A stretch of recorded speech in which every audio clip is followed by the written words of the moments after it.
তারপরে আমার মেজো ভাই পীরজাদা তৈয়ব সিদ্দিকী, তারপরে আমার বড় ভাই পীর আল্লামা আব্দুল মুক্তাদির সিদ্দিকী, আমার বড় ভাইজান, তিনিও ওয়াজ নসিহত করেন। তারপরে আমার ভাতিজারা আছেন, তেনারাও জলসা করেন। আমার চাচতো ভাইয়েরাও মাশাল্লাহ আসেন, তারাও স্টেজে ওঠেন, ওয়াজ নসিহত করেন।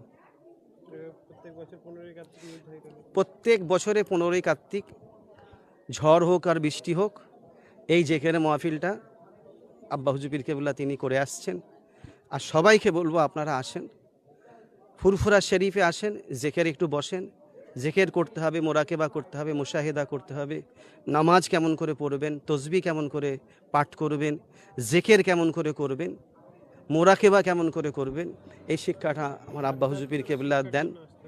1 মিনিট, আধ্যাত্মিক শক্তি একদম। যেহেতু ফুরফুরা শরীফের বয়োজ্যেষ্ঠ পীর, সবাই মাশাল্লাহ বয়স হয়েছে, কিন্তু সবাইয়ের বড় দুজন আছেন। একজন